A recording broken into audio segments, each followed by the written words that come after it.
Imagine if Wes Anderson made a war movie. I know it seems weird, but that's kind of what a big part of Civil War felt like. So I walked into Civil War as an average American gun owner, a guy who likes guns, a guy who likes freedom, and I had some questions.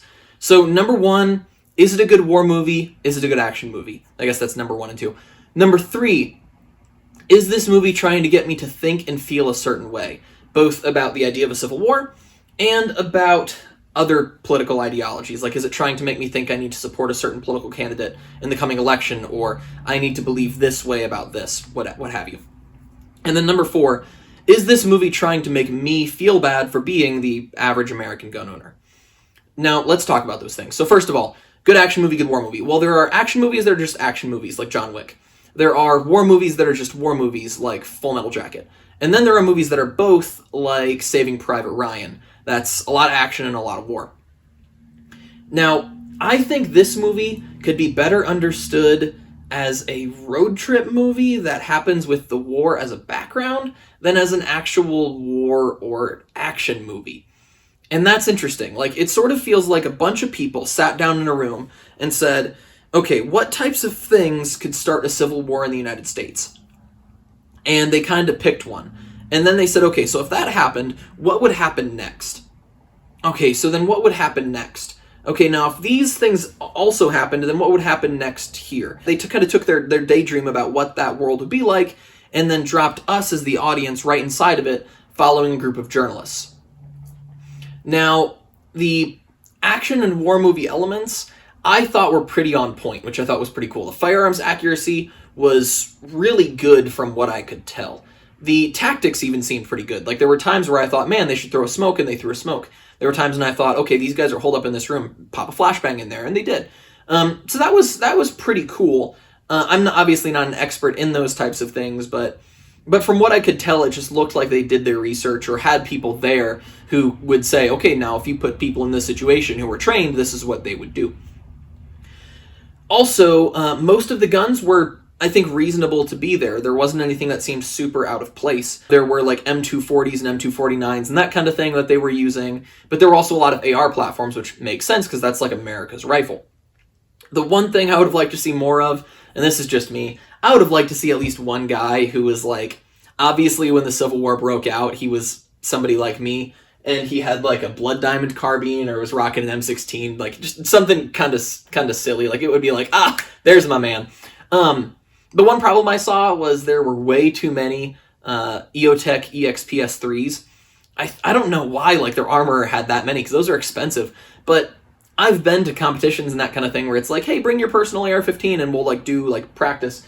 And I didn't see any EOTechs, but I did see a lot of these like $100 to $200 red dots that you can buy online, like the Hollow Suns and Primary Arms and that kind of thing. So that was something that stood out to me.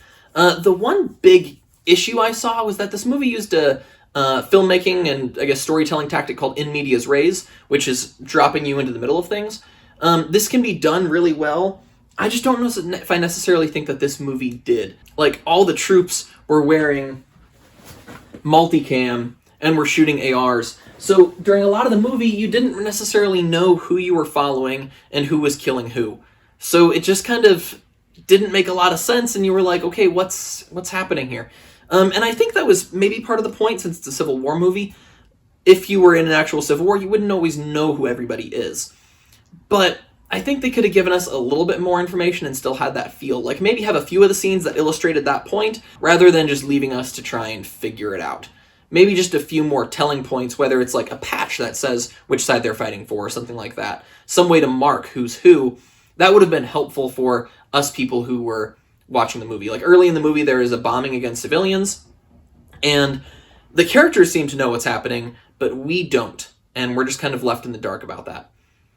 Now, the upside of that is kind of going on to the second point. Is this movie trying to make me feel a certain way? Every war movie is, in a way, an anti-war movie, and if this movie is what I think it is, which is just them trying to show what a civil war would be like in this particular part of the country, I think they somewhat accurately portrayed that.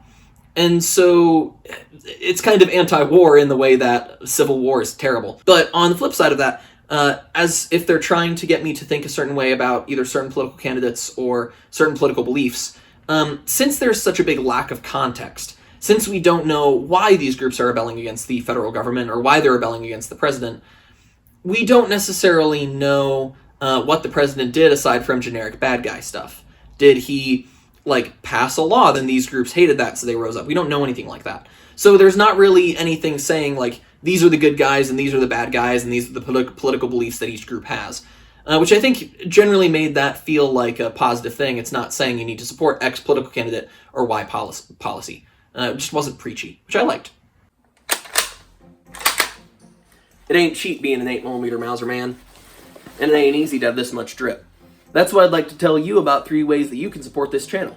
Number 1 is all the YouTube stuff. Like, comment, subscribe. You already know the drill. It tells YouTube that this is the content you want to see, and it gives me a warm, fuzzy feeling inside. Second, we have 3 awesome stickers available for purchase. Simply send $5 to the Venmo in the description, and in What's This For, be sure to include the term retro, logo, or subscribed, so that I send you the right one, along with your address. You can also send your address to the email in the description if that makes you feel safer. Third, in the description there is a link to Player.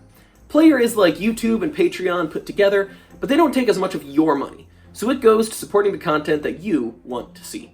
Finally, I'd like to add that 20% of all of the money that comes into this channel goes to supporting Rafa International, an organization that helps fight sex trafficking worldwide. Enjoy the rest of the video. Okay, the last question, number 4. Does this movie try and make me feel bad for being a pro-freedom, pro-gun American? I think no. The primary forces fighting in the movie were all government to some degree.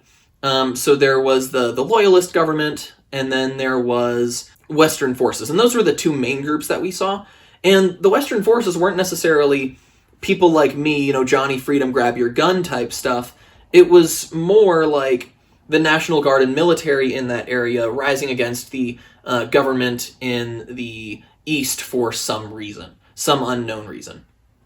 So that's kind of the plot from what you could tell. So because there's less irregulars, there's less visibility of irregulars. And there were a few different references that I saw. The guys with rifles that are waiting outside of a gas station, and they are protecting their stuff.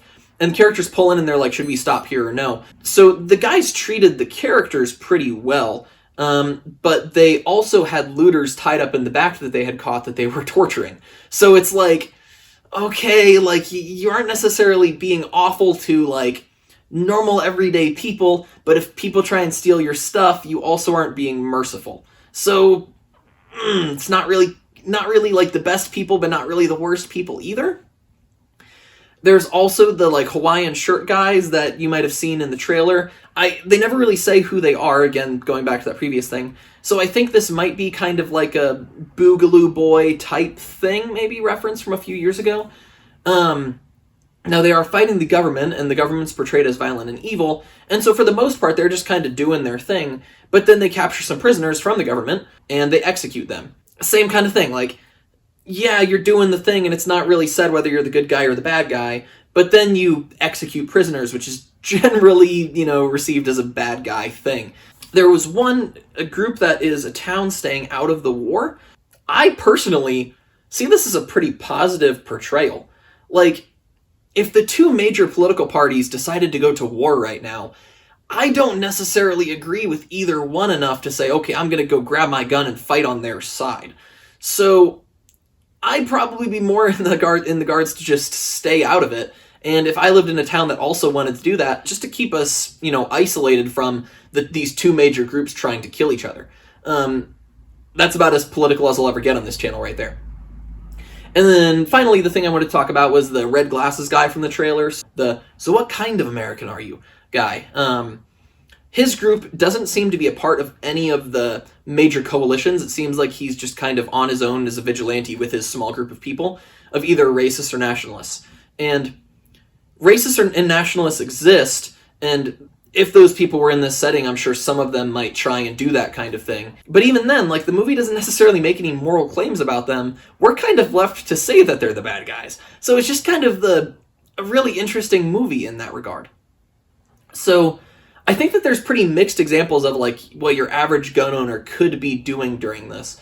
But I don't think it's entirely unrealistic to think that some people would be acting in this way.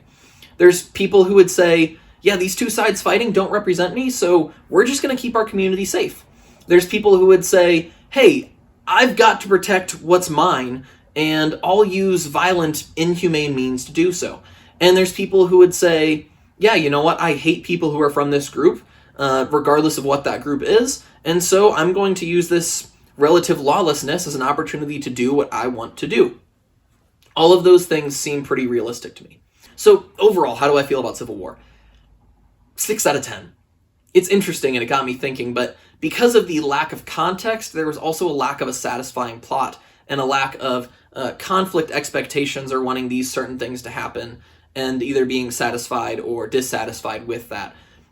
It was just kind of like you were dropped into a situation and watched, you know? But I also think it's interesting that they managed to make a movie about a future American Civil War that was somewhat apolitical, which is a real challenge to do. Should you go watch this? I personally wouldn't go and watch it in theaters, but when it comes out streaming somewhere, I think it's worth your time.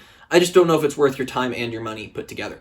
All of that being said, I am 8mm Mauser Man, and I am really glad that that movie is not real life. But I lived on. Which proves it's hard to get the best of a man named John. Big John. Big John.